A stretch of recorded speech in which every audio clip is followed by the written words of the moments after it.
Hello there, guys, and welcome back to my channel to some more talk about one of the craziest transfer stories I think that have ever happened. Now, sure, I'm slightly exaggerating, sure, I'm slightly biased, and of course, recency bias is a thing too, but I can honestly not remember two clubs, whichever way you want to look at it, pretending it being deadline day on August 10th. Because what they kicked off last night, it was absolutely mental. All of a sudden, Brighton want to get it done tonight. Liverpool will bid. We bid 100 million anyway, but it was too late because Liverpool bid 110 million. And then we was all crying. I absolutely lost my head. I will talk to Charlie and Pice about them, but they lost their heads too. We can laugh at my tweets from last night as well if you fancy it. But my God, my head was gone. Fully gone. In the morning, we're like, okay, back in with the bid. Caicedo has rejected Liverpool. He wants Chelsea. What mental? Tyler Adams, the deal is off because we might have to give him to Brighton. Otherwise, they won't accept our new bid or whatever the reasons behind it are. Absolutely mental. Pice was here yesterday, so we'll start with you, Charlie. Charlie, first of all, thank you for coming back on. I appreciate it. My God, it's been a crazy, I was going to say 24 hours, but I spoke about a crazy 24 hours yesterday. So now we're sat here with a crazy 48 hours. My God, have you ever experienced a transfer saga like this? Like, I know there's been crazy transfer sagas, bidding wars, all sorts, but I feel like what happened last night, I've never seen that. I don't know. I feel like I've never seen that happen. No, it was mad, mate. Like, obviously, we knew full well that, we were the only team in the race for Caicedo. And then last night, the murmurings start coming through. Shit, Liverpool are in. They might do something. I'm still like reasonably calm at this point, thinking, nah, they probably won't. This could be some Brighton briefs to try and get us to push our bid up. And then, as more and more stuff's coming out, I'm getting a little bit more worried. I finished streaming last night, and I was like, I don't think I'll be back. I'll give it an hour till about 11 o'clock, and then that's me. I can't hack it past that. I'm off to bed. Nothing's happened. Maybe nothing's going to happen. You wake up to that news this morning. British record fee agreed. And I'm thinking first things first. I'm absolutely fuming. I'm thinking, what the fuck have we been doing? Like, to literally be in negotiations for 3 months solid, to think we could get a deal done on our own terms, to then end up bidding on exactly Brighton's terms anyway, and doing exactly what we said we wouldn't do. We still do it, and then we get outbid anyway. And now we've had to send the owners in to save face and further embarrassment at the hands of Winstanley. And it looks like Caicedo, fair play to him, he stayed to his word, and he wants to join us, and he wants us. This guy's doing everything for us, and yet we need to take a page out of Liverpool's book and just put the fucking money on the table. Like, they managed to put the money on the table in 2 days, 3 months, and we still couldn't put the money on the table.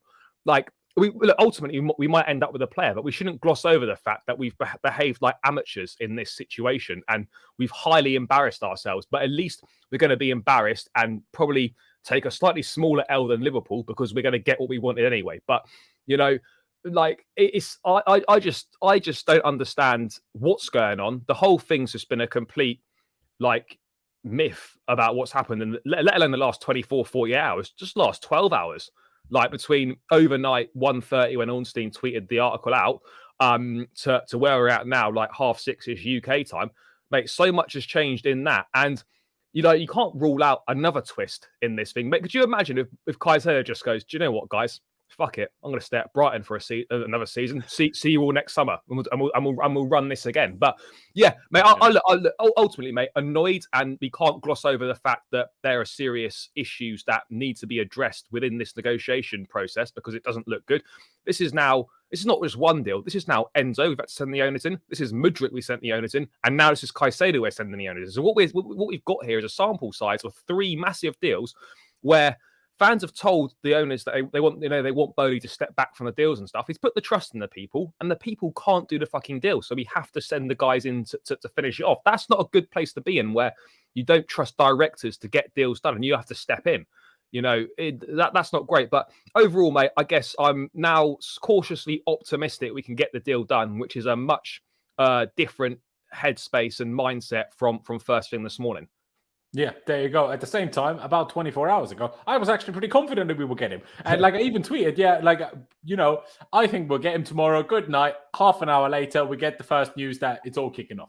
But I think you hit the nail on the head there, by the way, because what I really don't want to happen now is that even if we get him now, and you're right, I agree, there's maybe reason to be slightly optimistic now.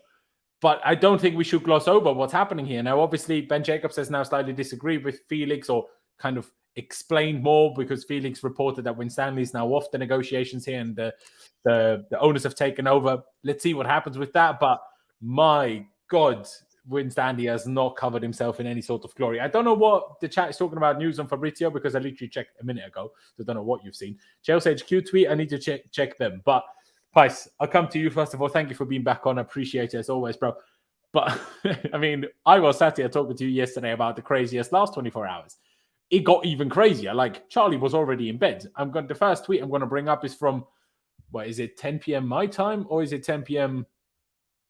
UK time? It's 10 p.m. my time. So 9 p.m. UK time is when we got the first kind of hint that something crazy could be happening. And then the last tweet I've got coming up now from Fabrizio, he said 3:30 my time, 2:30 UK time. Like, it's absolutely mental, right? Like, but first of all, where do you stand on everything from a Chelsea perspective? But also, what do you think happens from now on? Obviously, we'll get through everything chronologically and talk about everything, but just as a kind of to bring people in as we discuss everything.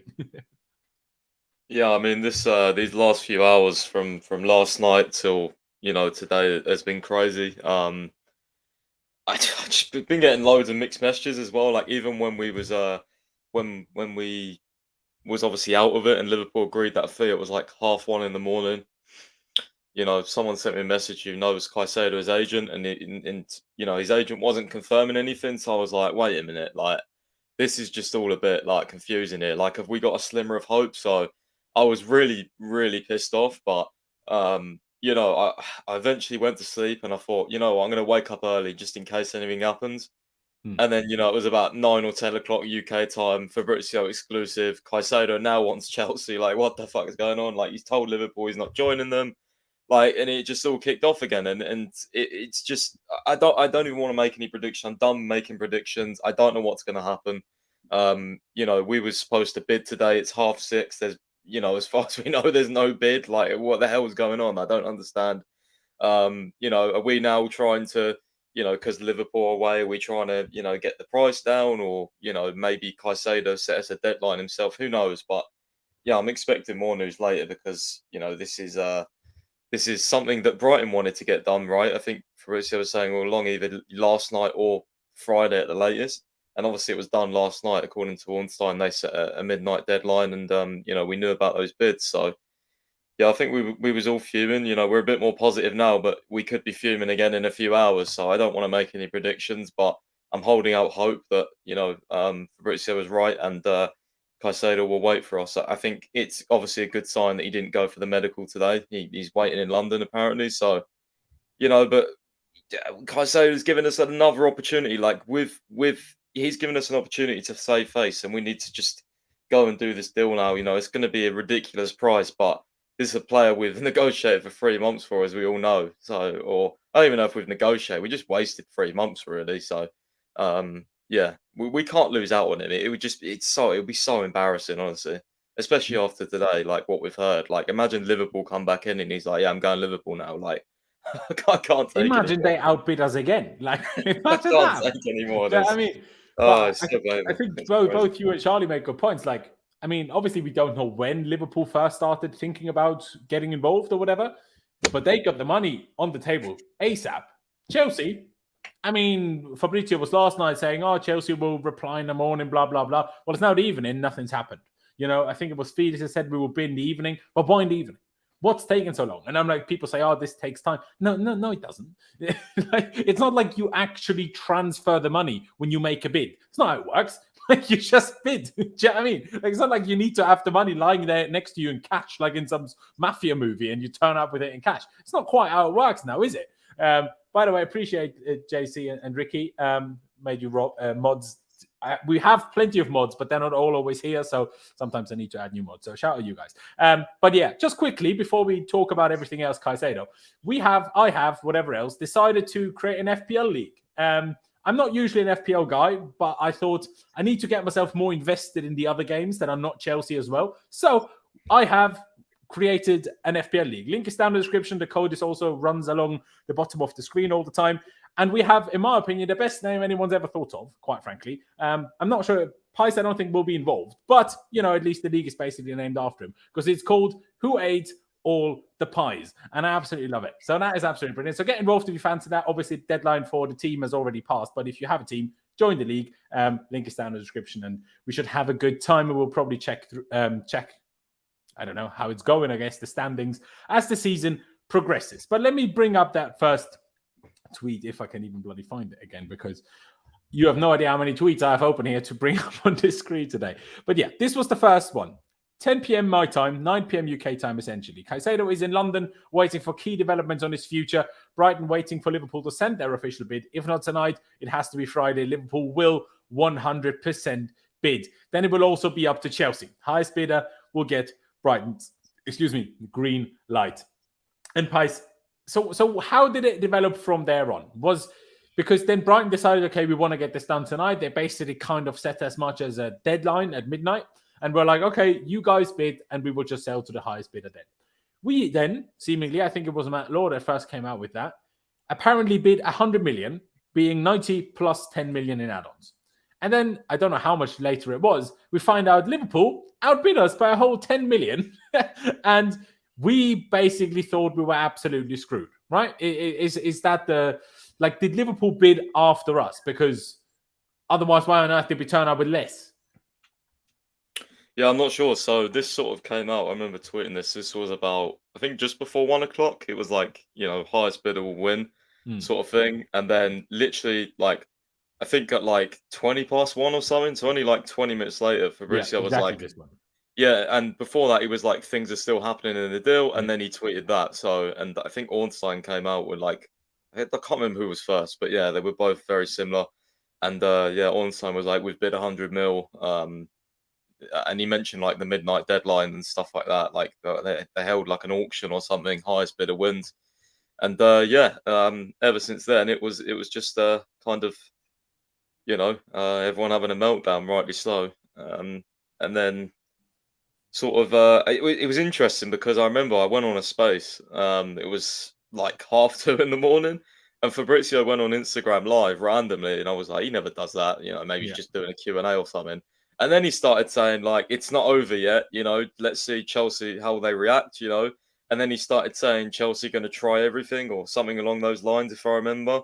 Yeah. And then he was like, oh, Liverpool are now preparing documents at 2:30 in the morning. And it was just it was absolutely bonkers. 2:46 a.m. So 16 minutes after he said they were preparing documents, he was like, Chelsea still want to try. The player's been verbally sold. They're going to try everything though.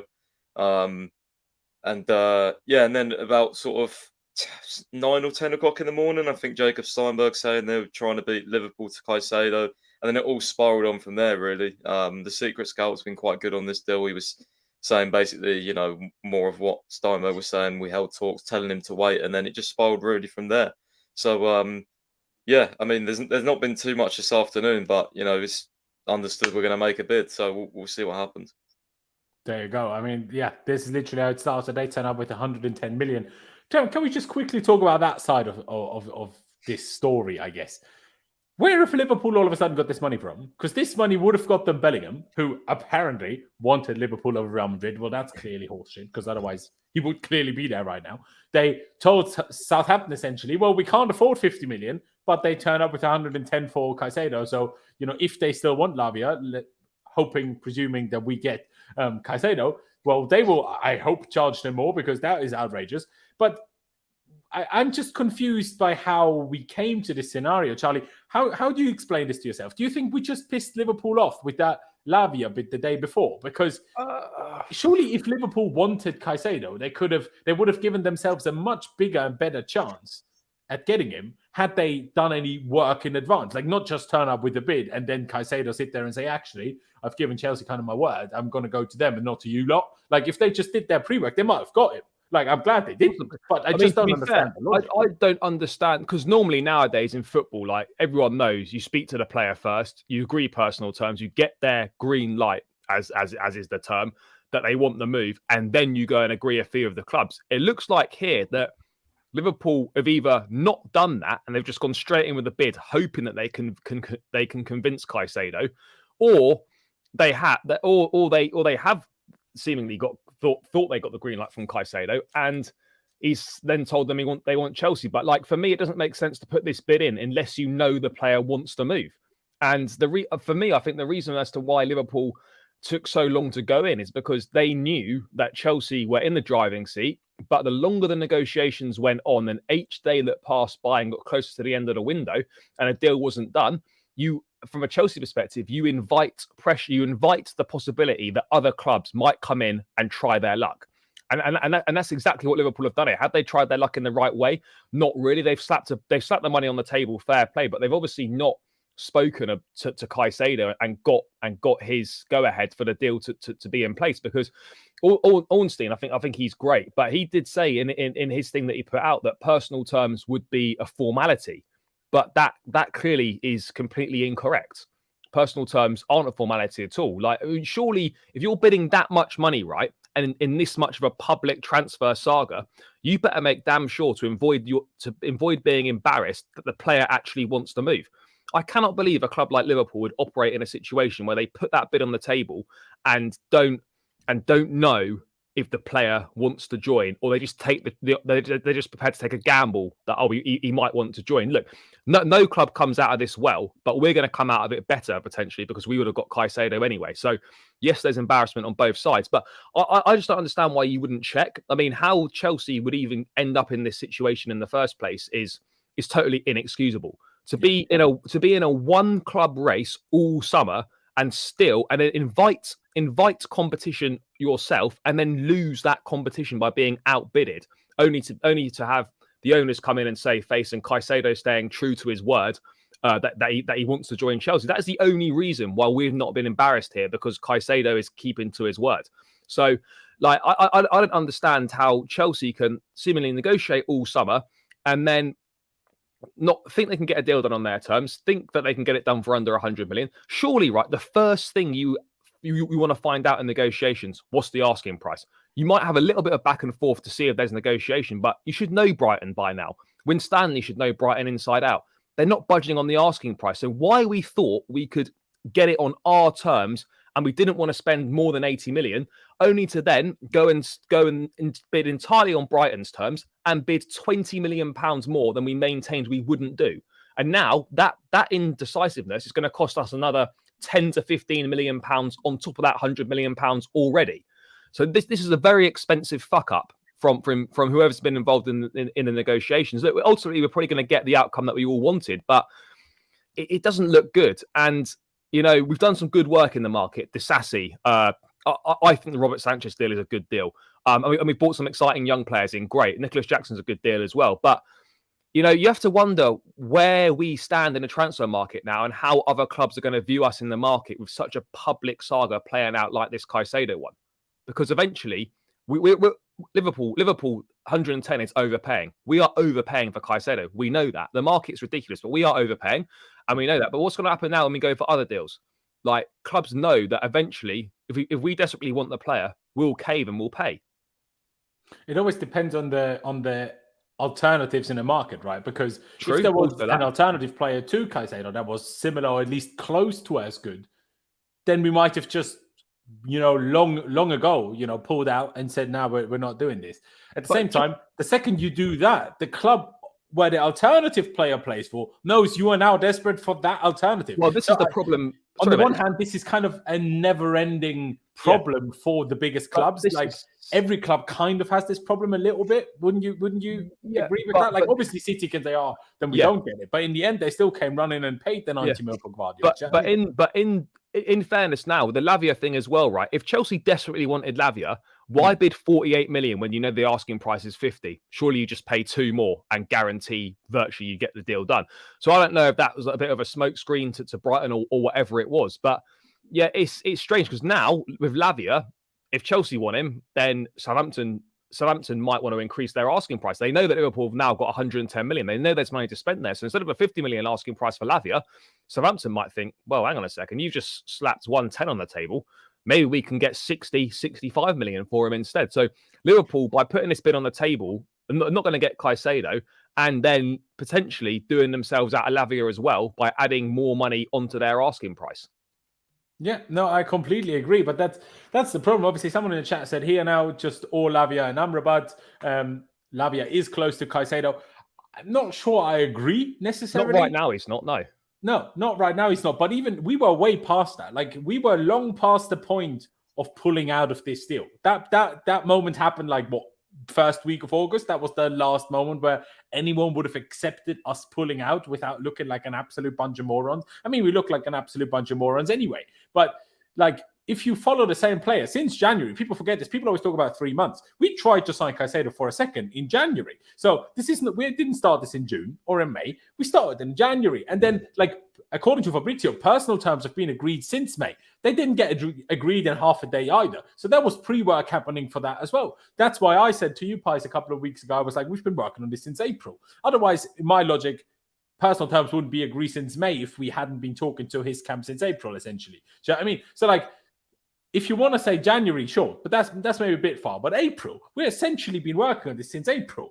And until yesterday, we were like, no, we're not paying 100 mil. And then when we paid 100 mil, it wasn't enough anyway because Liverpool outbid us. So if we just did the whole, like, I mean, I know we said this yesterday already, but if we just bid 100 mil 3 days ago, would have got him. If we bid 90 mil 3 weeks ago, or no, not 3 weeks ago, before Rice to Arsenal got done, we probably would have got him for 90 million. And now we're going to end up paying 115, maybe more. Who knows? It's going to be absolutely insane. Here's that other tweet that you were talking about, Pice.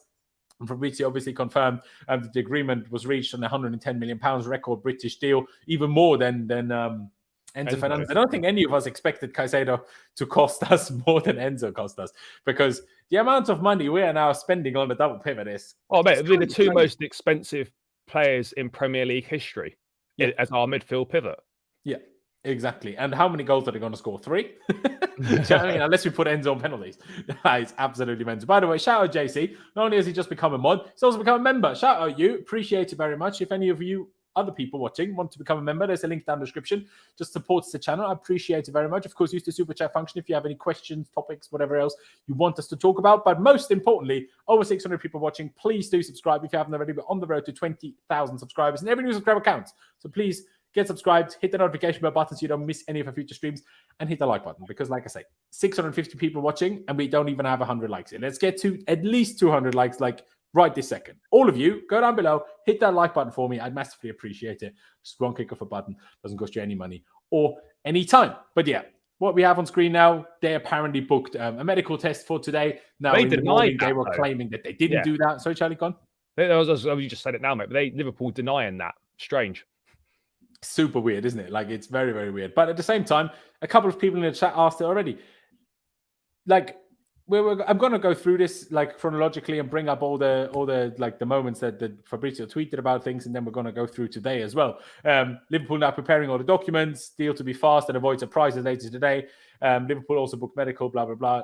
Klopp plans to speak to Caicedo as final steps of the deal. Klopp even was in his press conference, literally said that the club told him the deal's agreed, essentially. They did say afterwards, though, that there wasn't an agreement on the player side, in fairness. No, he did. That is true. And we should probably, to be fair to him, mention that, I guess. But yeah, and then to bring the last tweet from last night up, what Pice also mentioned, Chelsea late night bid for Caicedo. Why does he keep saying Moises? But anyway, for Caicedo was up £100 million package. Liverpool bid his British record for £110 million, accepted by Brighton with immediate effect. Brighton's board was clear. Player to be sold by end of Thursday to the highest bidder. Well, it didn't quite happen. Look at the Anfield talk, how they were happy down there. Not so happy anymore now, are you? I mean, but Pice, I bring up this from what's his face? From Jurgen Klopp as well. I got told, I can confirm the Moises Caicedo deal is agreed. The player we will have to see medical today. I can't tell you. I don't know. We give it a go, and the club have really stretched, to be honest. But Pice, where is our bid? Like, with everything that's been said so far, we are not giving up, like Fabrizio here, despite medical booked, and Chelsea have no intention to give up until contracts already prepared by Liverpool and Brighton are signed. Nothing been signed yet. Where is our bid? Like, do you have an explanation of why that isn't happening? I read somewhere that we were like considering offering other players again. I can't remember the source for that, so I don't know if I should take it any seriously. But it's another, just to me, mind-boggling. Like, no, we're way past offering bloody swap deals now. Get a move on. Bid 112, 115, whatever you need to do, and just bid. What's taking so long? Like, I don't understand. Like, we had 90 plus 10 yesterday. It's not like we're going to be scrambling that hard for another 15, realistically. All that means is one less Brazilian at 18. Like, that's all the difference it is for us. Do you know what I mean? Like, where is the bid? Come on, tell me, Pies, please. I don't know, bro. I can't help you. I'm sorry. I'm trying to find out myself, but yeah, I just it's just another waiting game. I think we'll hear something tonight, but yeah, it might be another late 3 night. in the morning again. Yeah, might be another late night. We'll see what happens. Yeah, like Idrissa says here, next week will be crucial. Yeah, fuck off. Do you know what I mean? Shout out Ricky, by the way. Maybe I should just make all of you mods, because seemingly turning people into mods makes them become members. No, I'm joking, obviously, but appreciate it very much, Ricky. And we also have a super chat by Enoch, I'm going to call you. Hopefully that's pronounced correctly. Pice, what's going on with the sponsorship? I guess if a super chat is about that, I can bring up the tweet. I do have a tweet ready for this, because Ben Jacobs did, and then later on The Athletic, did confirm that we will play without a sponsor. We didn't actually talk about that yesterday, even though I wanted to, Pice, that the Premier League, according to Matt Law, are governing the deal essentially, like, because fair market value and everything, because it's a new company. And, you know, obviously their revenue has been 15 million. So how on earth can they pay us 50 million a year? I don't really know what's going to happen with this. I would hope that our owners know what they're doing, but they're also busy now because Winstanley is so incapable. They had to start sorting out. Oh, sorry, guys. Sorry, big breaking news. Chelsea closing on a deal for Romeo Lavia as well, apparently. Oh. Sky Sports. Was that just now? What the flip? Exclusive. Where's that? Mate, I've just refreshing my Twitter. Fuck, why are you following Sky Sports Lyle with Sky Sports Darmish. Close to an agreement tonight. Wow, that's mad. You know what? I was. Can I just say, I was told about this 2 hours ago that Lavia was hot, and I didn't believe it. So I should have posted this. You should have done. Clearly, what the flip is happening? If this better not mean we're not getting Caicedo, by the way. This better mean we're just trying to piss off everyone. Do you imagine that? To have a go at us. Yeah, you were trying to say, Charlie, go.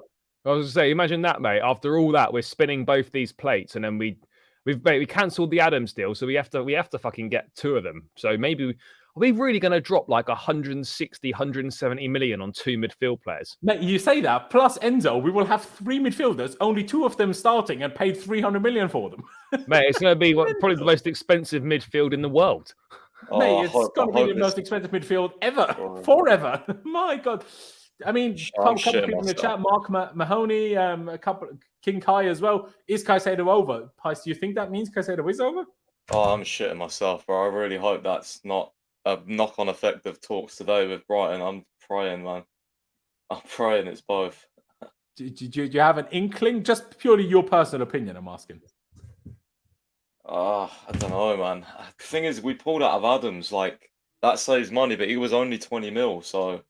Maybe we just decided now. I guess because we pulled out of Adams, we need another backup midfielder. So maybe we're like, we've had enough. Let's just get all the best ones. I don't know. Maybe that's the idea. That's mad.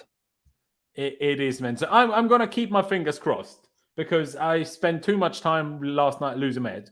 I've calmed down a little bit. So I'm, for the time being, going to keep myself composed. And I'm going to say, we will get both.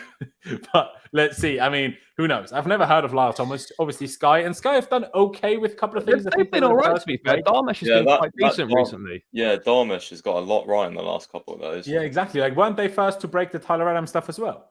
Yeah. Exactly. So they've done quite well. Obviously, not Lyle Thomas necessarily, but it could be true, and it could be right, and it could be mental.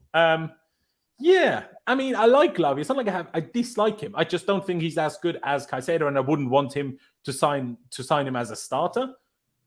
But I guess if Caicedo still happens, then he wouldn't come as a starter. He would just come as fucking expensive. But hey, it ain't my money. So as long as we don't get in big trouble with FFP, yeah, fair enough. But the one thing I will say again, and I'm sure you agree with this, Pice, how on earth can we bid 100 mil last night, close in on an agreement with Lavia right now, but have done fuck all for the last 3 weeks other than sign 18-year-olds?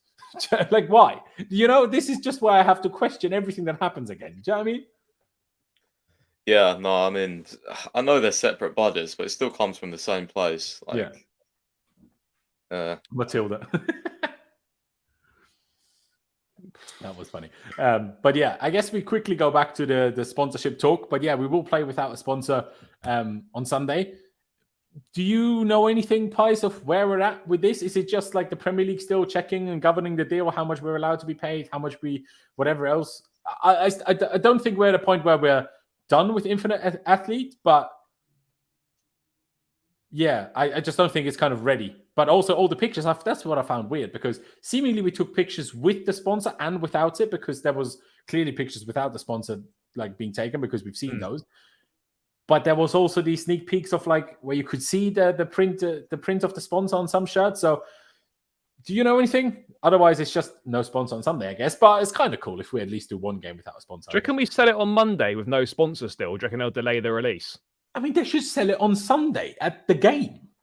Yeah, well, they should, yeah. But I mean, the kit's meant to come out on Monday, presumably, because they're to give them time to get the sponsor printed. But does that mean they're going to push the release back? Or they're just going to sell it with no sponsor? Yeah.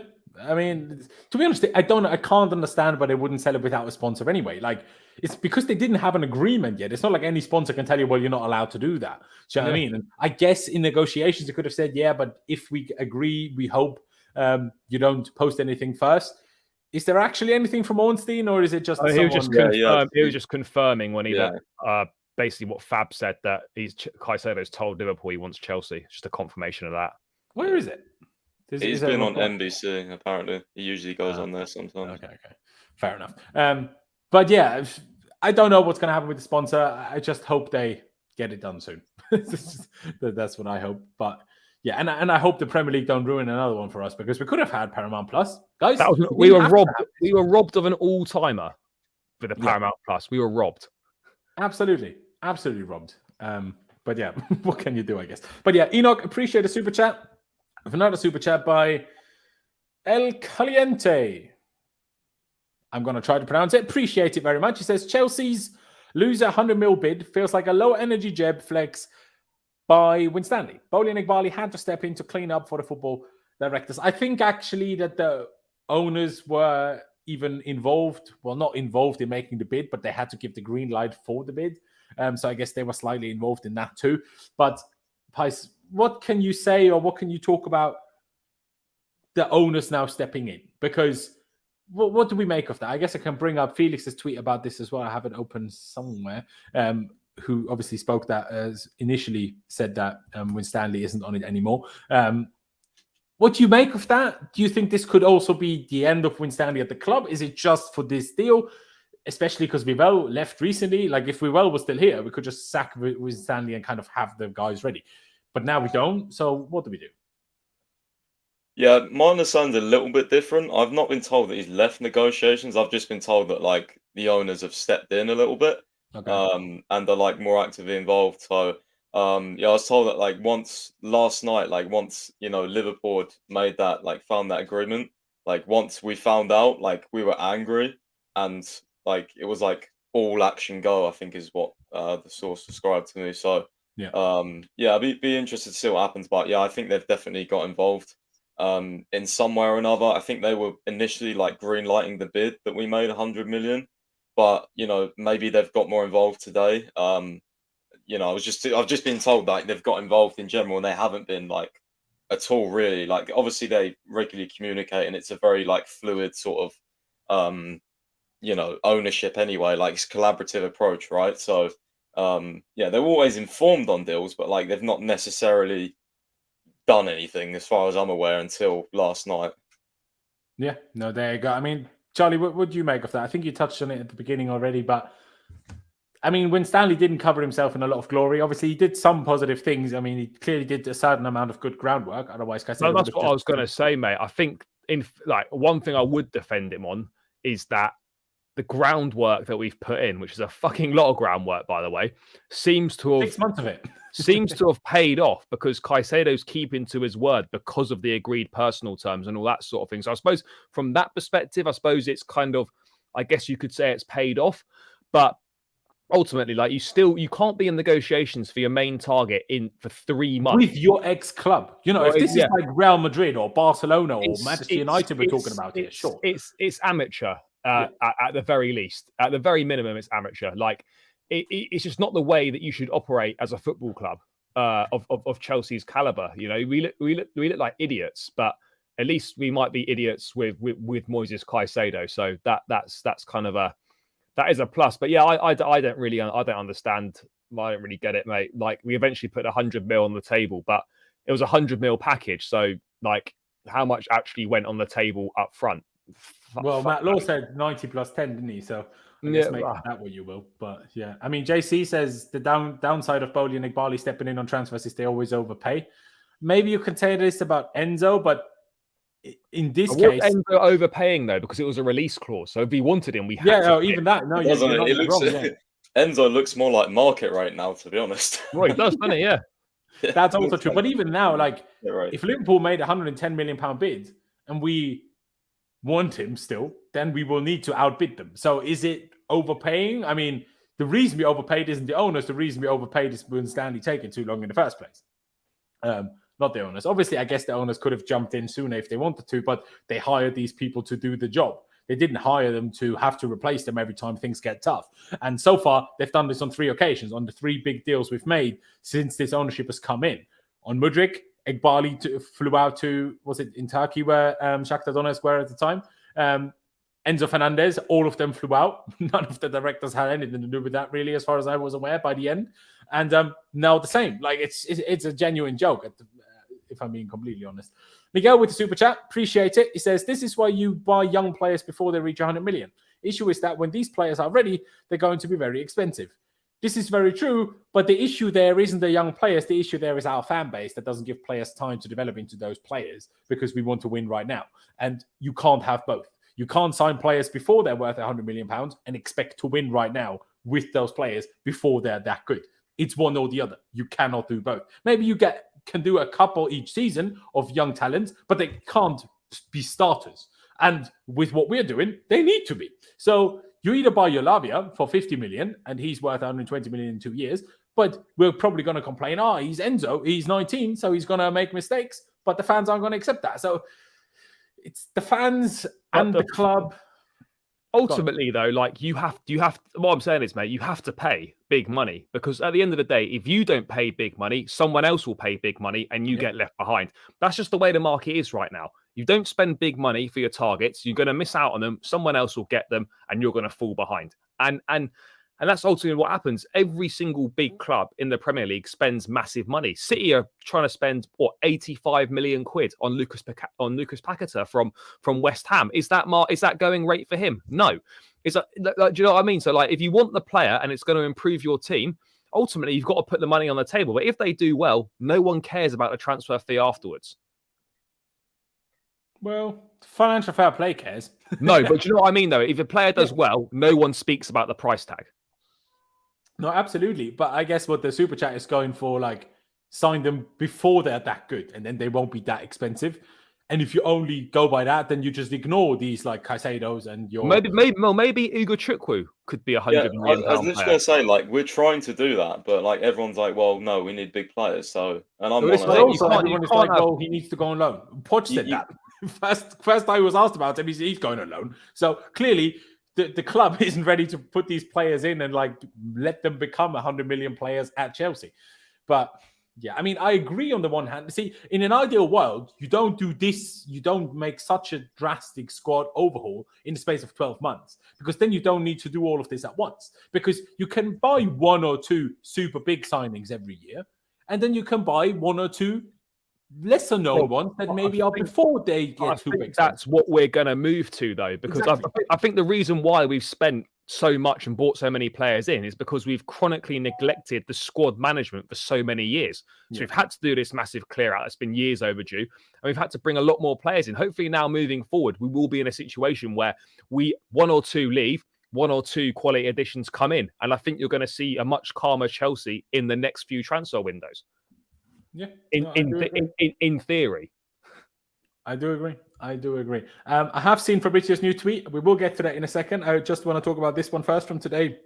around lunchtime, when it was the exclusive that Moises Caicedo has just informed Liverpool that he only wants to join Chelsea. Caicedo has decided to keep his word and only accept Chelsea, as personal terms were agreed since the end of May. Chelsea set to bid again in order to get the deal done with Brighton. Now, Charlie was talking about this, but I want to bring up one other tweet on this topic now, because there was talk. Where is it? This one. There was talk from Melissa Reddy, and I don't know her, but Pice, you posted it, that Chelsea have made an improved personal terms offer to Caicedo. So did this happen? Did it not? Because the way Fabrizio worded it, it's like, oh, personal terms, the same personal terms agreed since May. These guys are talking about that we've improved that offer. How do you see it? Do you think that we did that just to make sure he doesn't get his mind turned by Liverpool, or how do you see that?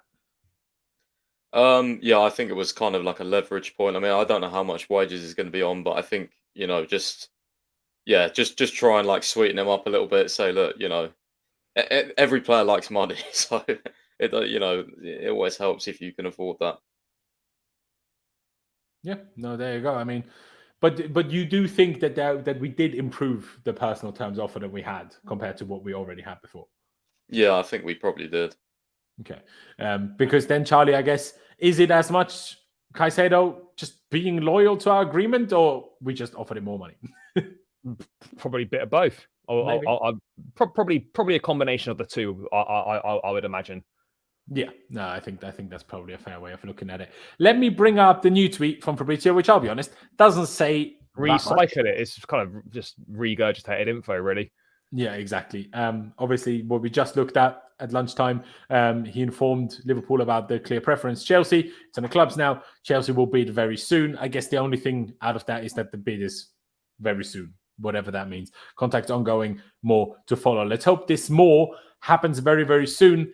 But if I'd have to ask you, Charlie, where do you expect the next bid to lie? Do you think we're just going to do like 111, 110 plus 1, 115?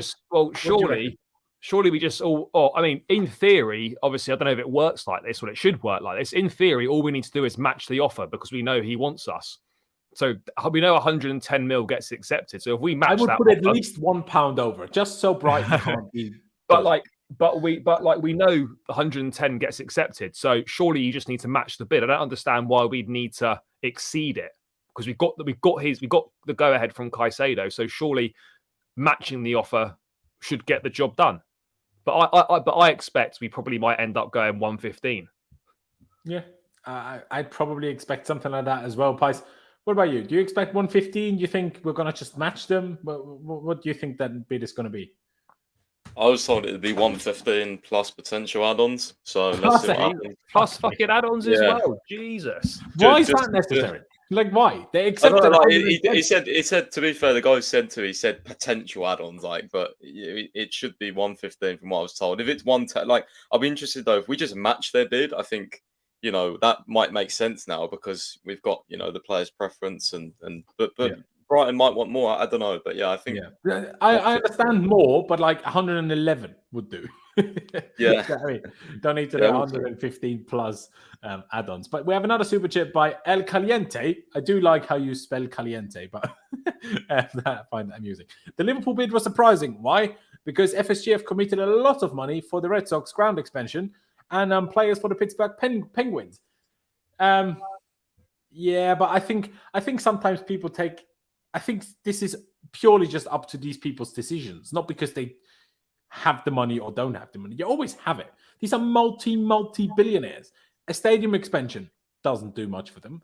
A few players for the Pittsburgh Penguins doesn't do much for them. And even 110 million for Moises Caicedo, to these people, isn't a lot of money.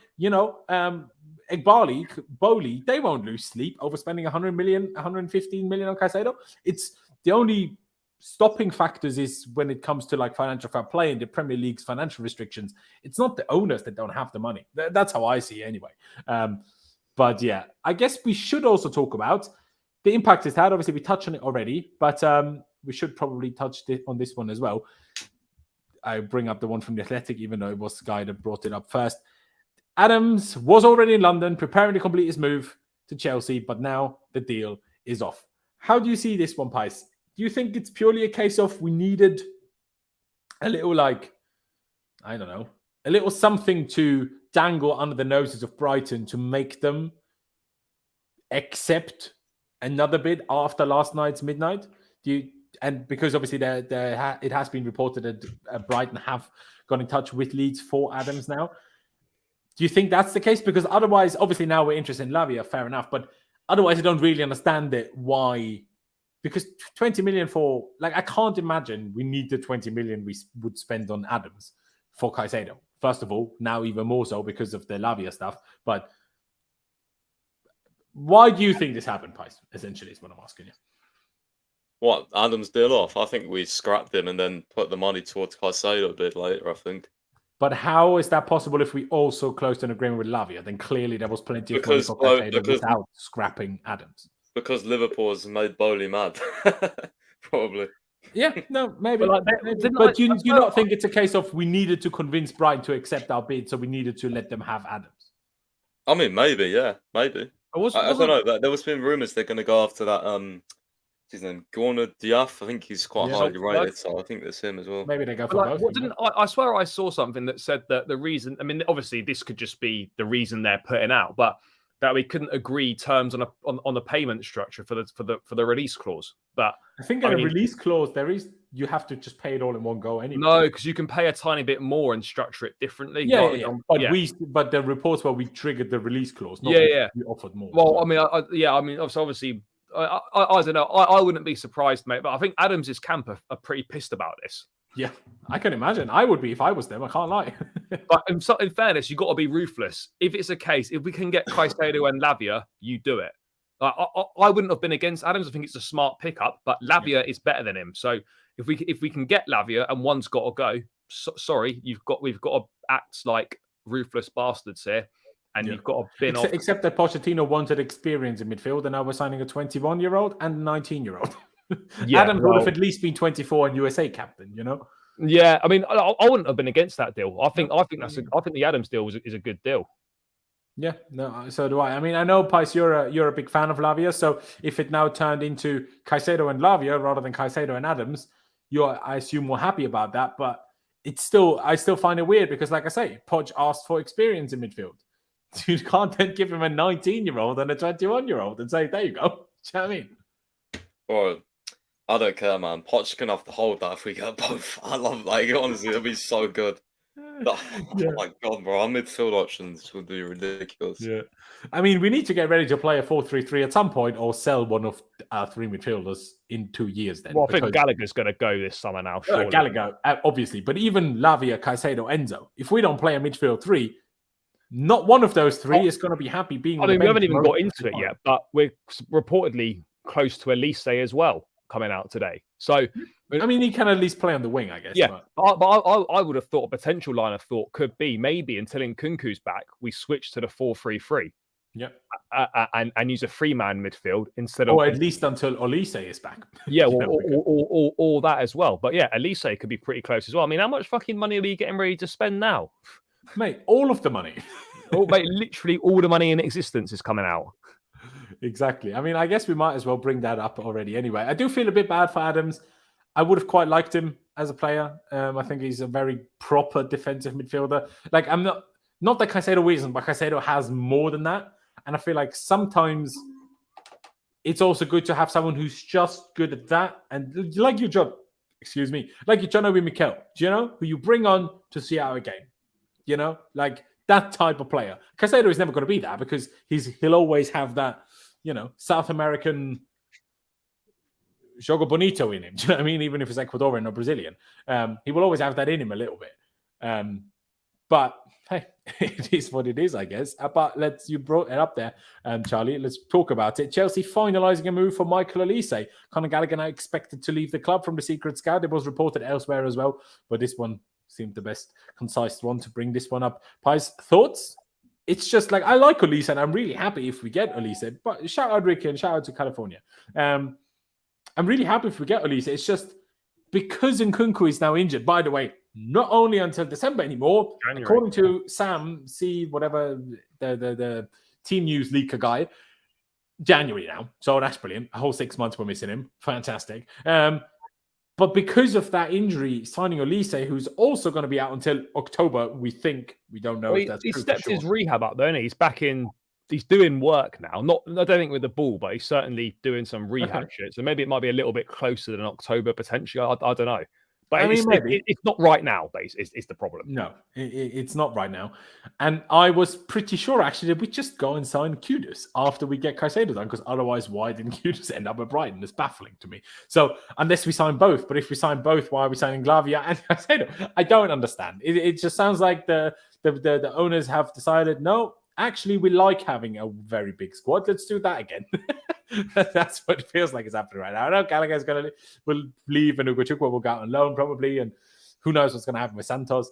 Who knows what's going to happen with Chukwuemeka. Maybe he'll go out on loan in January. Who knows? But thoughts, Pais, especially with the injury situations of Nkunku and Elise?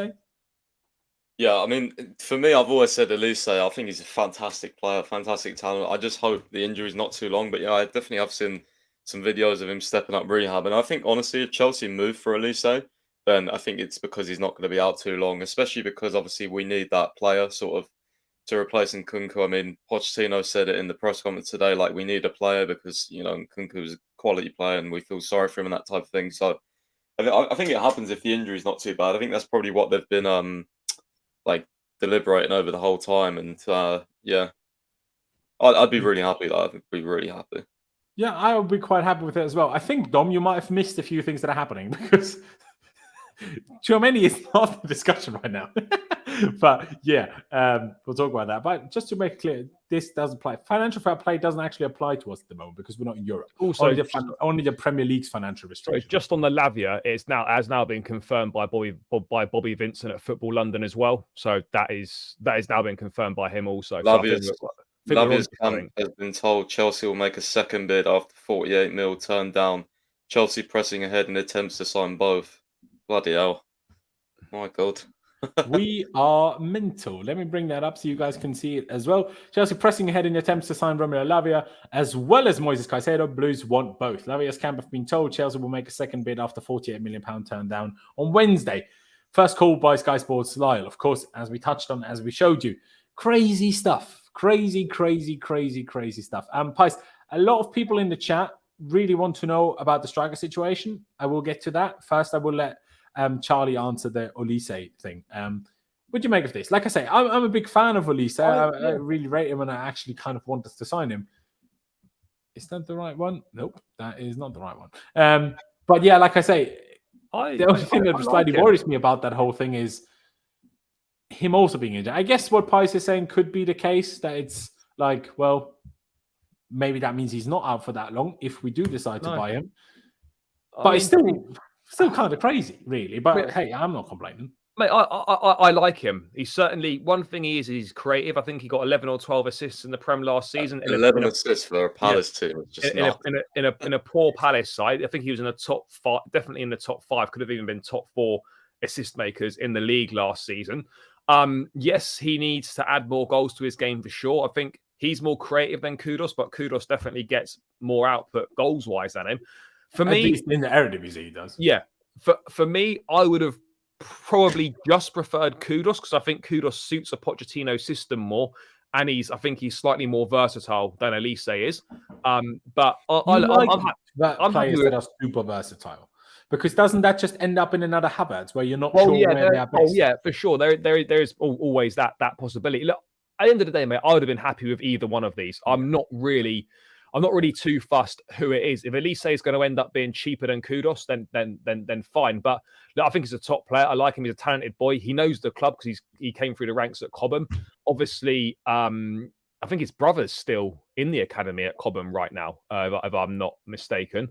And yeah, look, I think a move makes sense if he can do it. Great. But either way, I'm not fussed if it's Elise or Kudus. I'm happy with either one. As am I, to be honest. As am I. Would you agree with that sentiment as well, Pais, or do you have a clear preference between the two? I don't really, but I like Elise for his creativity. And if we get Caicedo and Lavia, I'd imagine we'd probably play a 4-3-3 unless Lavia's just a backup. I mean, that would just be insane depth. But if we did go 4-3-3, then Elise probably makes more sense because he'd be on the right wing. So yeah, then we wouldn't have to sign like a number 10, you know. So yeah, it'll be interesting to see what we do. Yeah, absolutely. I do want to just bring up one comment here where they were talking about certain sales by SU here. It says Gallagher 45, Chalobah 35, Ziyech 7, Lukaku 35. That covers Lavia and Elise. We also have Havertz and Mount has given us Caicedo money. I mean, you're not wrong, but I wouldn't be like, I don't know. The later it gets in the window, it works exactly like that either. But I get what you mean in theory. Yeah, but, you know, I get the theory where it's coming from, but I wouldn't expect 45 million for Gallagher personally. I'd be shocked if 45 came for Gallagher. I also don't expect 35 for Chalobah. I know we apparently even want 45, but I personally I think 35 max is what we're getting. So yeah, will we? Wait, didn't the Ajax be surprised if we end up having to terminate his loan? Mate, I swear the Ajax manager today saying that, you know, he likes Ziyech, but we're well stocked in that position, i.e. meaning no, we're not signing you. Well, but they might lose Kudus and then they might not be stocked anymore. Well, yeah, possibly. I guess that is one way of looking at it. But yeah, I do want to bring this up. What a couple of people in the chat have asked. I'm not really sure if there's much to say about it other than what the tweet says. But according to Paul Joyce and Tom Roddy, Chelsea are looking at more experienced forward options. Also, I was sent a screenshot by our good friend Shayan. I'm not sure if you all remember Shayan, our American friend, who prefers to be Iranian than American, but whatever. Because Matisse messaged him about Taremi, obviously the Iranian striker that plays for Porto. Could he be a more experienced striker? We're thinking about looking at. I don't know. Mean, though? Does it mean like someone in? Does it mean someone in their 30s? Does it mean we want someone on a free for a year? We're looking for a loan signing. Yeah. Like what? Also, compared to the players we usually sign, could it mean 23? Well, well, exactly. A more experienced option could be if you've passed your 23rd birthday at this point. So who knows really? I mean, I don't really know what experienced options are out there. I mean, anyone want to run it back Diego Costa on a free? What we saying? Why not? Hey, purely for the nostalgia of it, I'd love it. Mate, a more experienced option that he ticks that box. Yeah, there you go. I think he's a bit washed now, bro. Oh, no, I know he is, but I'd have loved it, Barlow, but I think his scores has gone now. Bring Giroud back. Do you know what I mean? He still does it. I love Giroud. Giroud would score goals for us still. Facts. 100%. He will. But Pice, thoughts? What would you think? Anyone in mind that could be talking about? I mean, Taremi's a decent shout if it's a striker because he scores goals for Porto and he's a bit older. But yeah, I mean, what does more experience mean? I mean, with our ownership, it could be a 25-year-old, to be honest. Exactly. You know? So Mitrovic? Don't know. That's an expensive option, though. No, he's not left. No, is he not? Oh. I mean, yeah, he would be quite expensive, to be fair.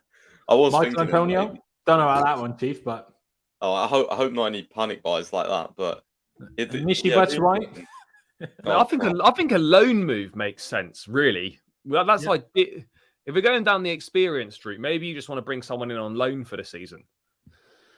But it's not like we have another striker somewhere lying around. So no, well, I mean, just off topic. Do we think Burstow could be used in the first team squad? I bloody hope not. He looked dreadful in pre-season. Now I'm harsh, but I understand why we'd want a bit more experience up there. But I mean, Ousty says it's Kane. Unfortunately for you, Ousty, for us, Kane has now landed in Munich, so I don't know about that one.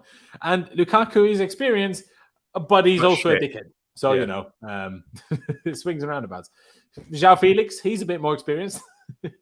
I don't really know. There was no names given, was there? I mean, I've not read the article, but was there any names given in the article? Was there, Pice? I didn't read it either. Was there any names given in this more experienced forwards? No, it said it was exploring / looking at more experience. He didn't say any names. Okay, there you go. I mean, Callum Wilson, maybe. I don't know. I don't really understand. Oh, who is this guy? Sasha. Oh, he's a good Belgian journalist. Yeah, he's good. Yeah. Very good. That's very good news. He's tier 1 for Belgium. Yeah, I've just seen it. 50 mil, bloody hell. But I mean, it makes you think. Why didn't we just bid 50 mil a couple of days ago? When 5 years plus 1.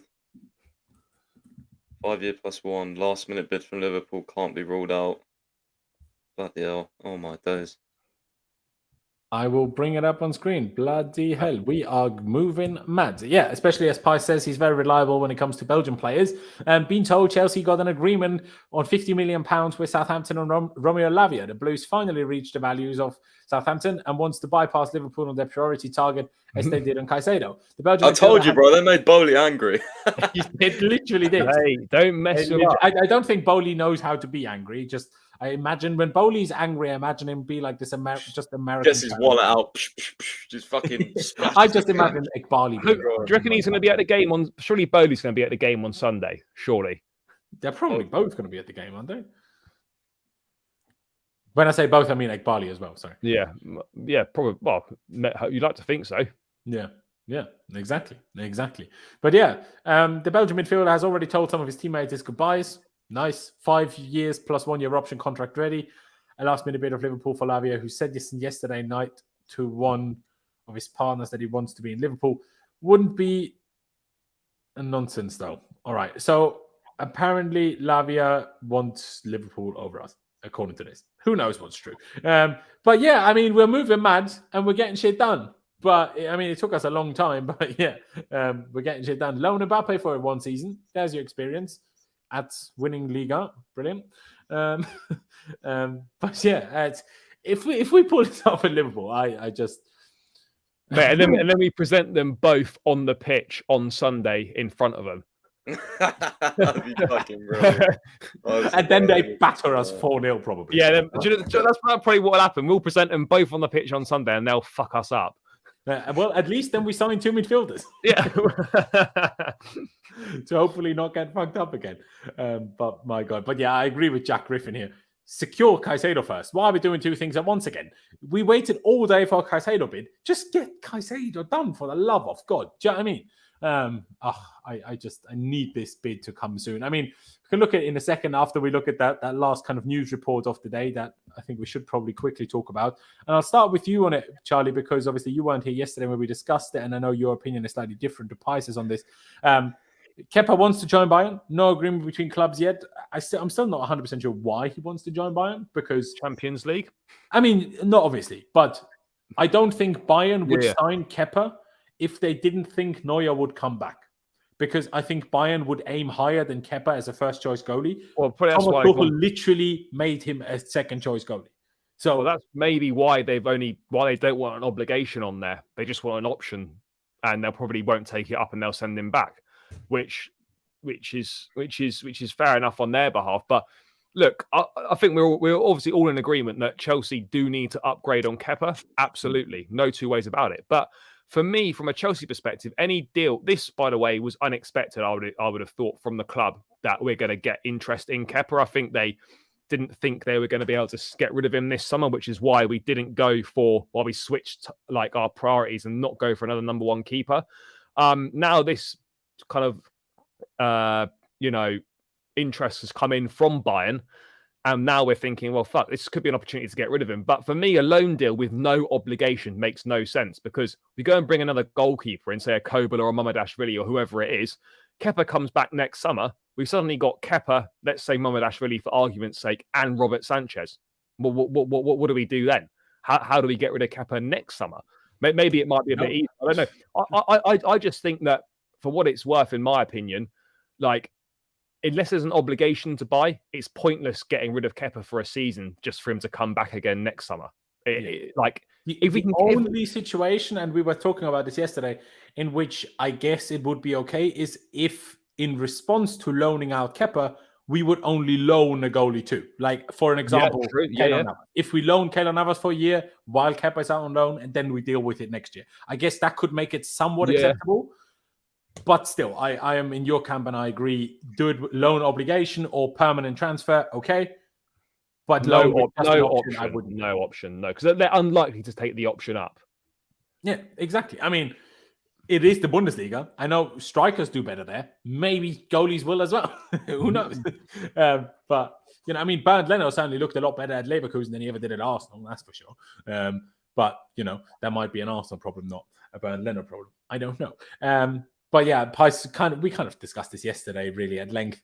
But if Kepa wants to move, this is not exactly surprising. But at the same time, I'm like, well, I don't think we should agree to anything before we haven't found a replacement, by the way. Like, they can have Kepa if we really have to on deadline day, right? But we need to have a replacement ready first, because I ain't going into the season with Sanchez and an injured Bettinelli, because Bettinelli ain't even fit. So our current backup goalkeeper would be, what's his name? The Swedish guy that played in preseason, Bergström or whatever his name is. He's massive, bro. He's 6'9" or something crazy. But I'm not going into the season with Sanchez and Bergström as our goalie options. Like, we need to have a replacement before we let Kepa go.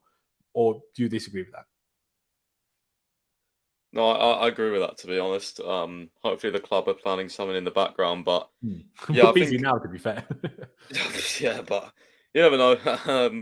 I think with Kepa, like, if he does want to go to Bayern, I don't think he should be starting on Sunday, personally. If he's got, I agree with you. That's actually a good point, because Pochettino press conference today, and he was asked about Kepa and Sanchez, and he was essentially saying, well, Kepa did all of preseason with the new coaching staff, Sanchez didn't. So in his mind, therefore, Kepa is kind of slightly ahead of Sanchez.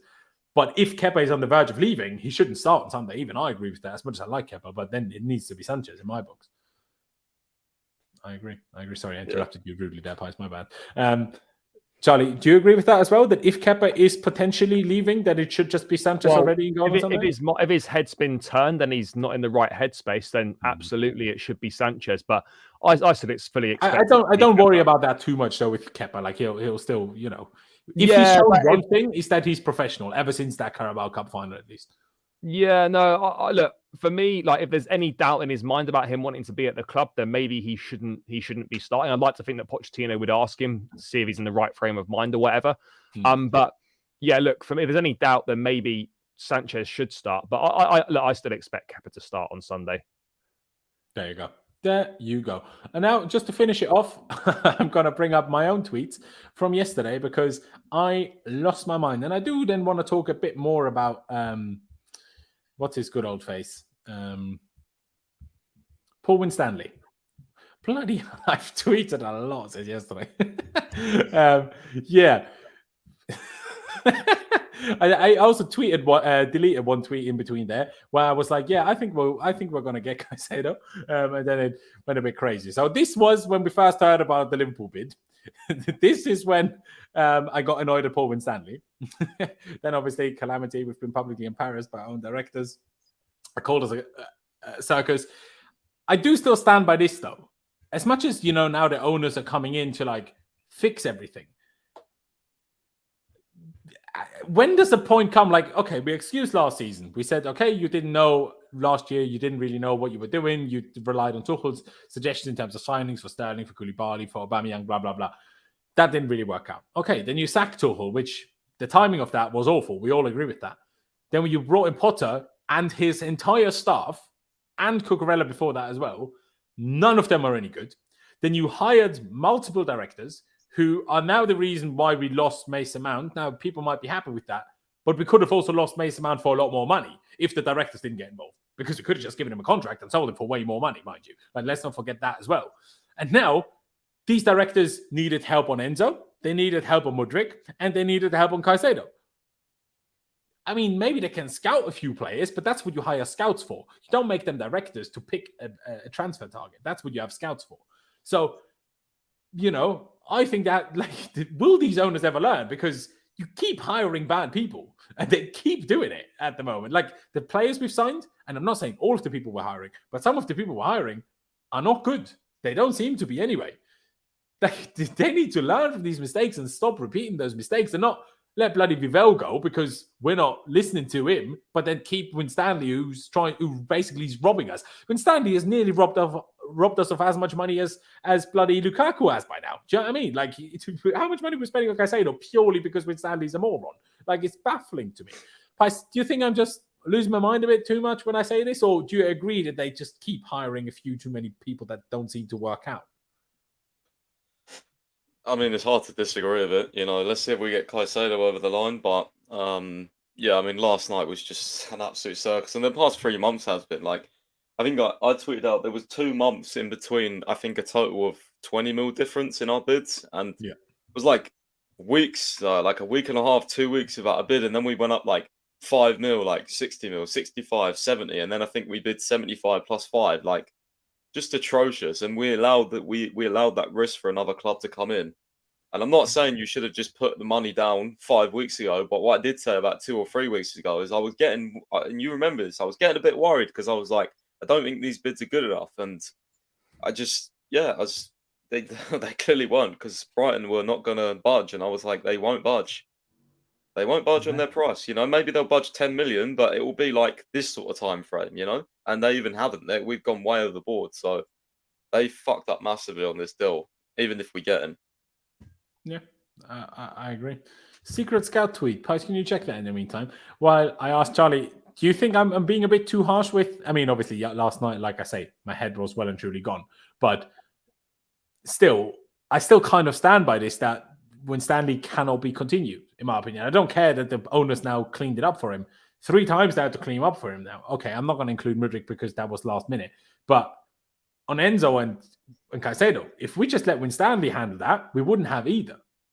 Yeah, look, I don't think that's good enough.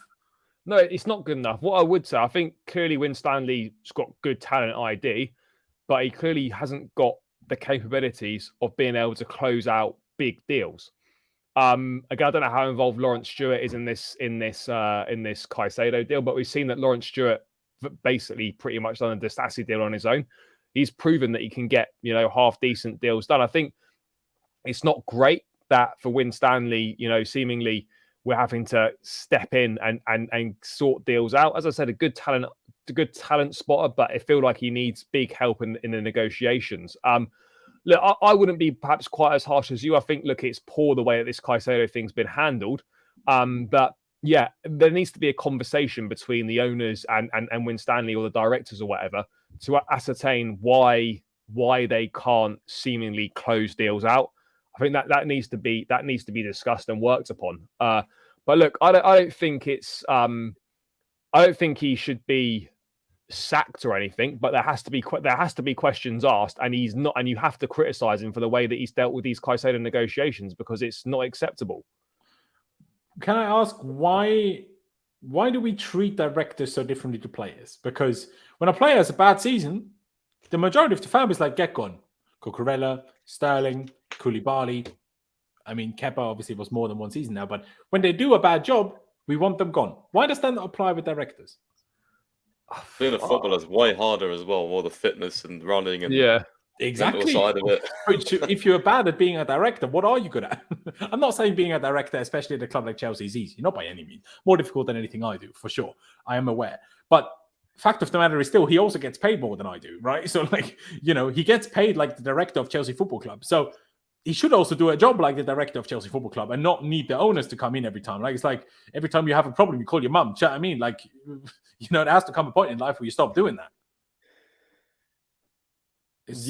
Well, there does, but I don't know. I mean, it's down to the owners, and if Boehly thinks, whatever he thinks, then fine. But look, I do fully agree that the way that certainly the big deals have been handled, and he's been seemingly incapable of closing them, that is a concern for sure, and that has to be looked into and rightly criticised. Exactly. I mean, I even had a moment where I needed to bank on Conor Gallagher. If his proper Chelsea delivers a prime Kante level type of performance, that favored on Sunday.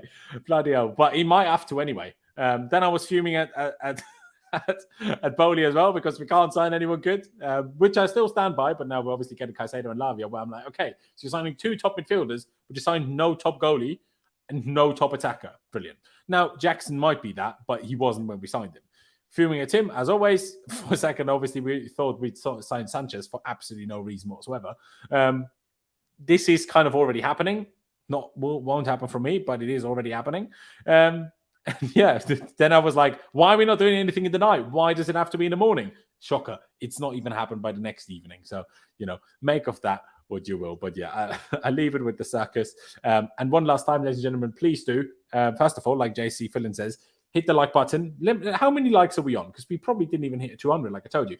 160. So you've done all right. But let's get to at least 200 right now. Everyone, go down below. Hit that like button for me right now. Just one click of a button doesn't cost you any money or any time. It really helps me out. I'd really appreciate it. And if you fancy it, where is that? Join us in our fantasy league. Oh, I didn't expect it to be this big. But anyway, there you go. The link is down in the description. You can join us, and auto-join link But obviously, if you want to put in the code, you can see it on screen now. It also runs at the bottom. We found a fantastic name, I think. Who ate all the pies? I don't think Pies is or will be involved. He's not a fantasy league guy, but we stole his name anyway. But yeah, get involved if you fancy it. A few of you have done so already now.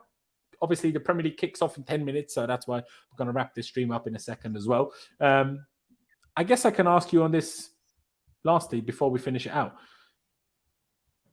Score predictions for Man City against Burnley? What do you reckon? 2-1 City. Fair dues. Pies, what do you reckon? I'm gonna go 1-1. I think Burnley might try and make it difficult, but City could easily win, obviously. But I'm feeling 1-1. You know, we'll see. Fair dues. I'm gonna say 2-0, but who knows? Who knows? It's going to be interesting. Either it's going to be a rude awakening for companies Burnley in the Premier League, or they're going to be better than everyone expects. It's also going to be interesting, obviously, how good / not good City are going to be.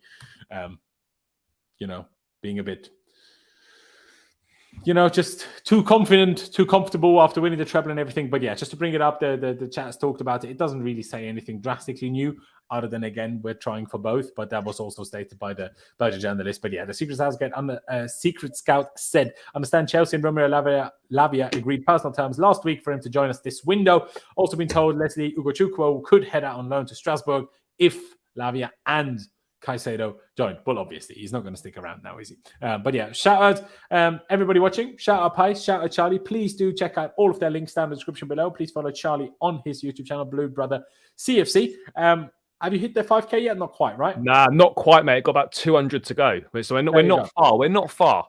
There you go. You're not far, which is fantastic news. So everybody head over there and subscribe to Charlie's channel. That would be massively appreciated. And of course, am I clicking the right one here? Yes, I am. Please do check out Pice's website, londonsfirst.com. Link is down in the description as always, as well as his Twitter, CFCPys, as you guys probably all know him as. So please follow him there as well. Like I say one more time, subscribe if you haven't already. That'd be massively appreciated. Hit that like button. Yeah, up to Chelsea, upwards and onwards. Let's see what's going to happen for the rest of the evening. We will be back tomorrow with a Liverpool preview and potentially talking about Caicedo some more. But yeah, thank you guys for watching. Up to Chelsea, upwards and onwards, and we'll see you next time.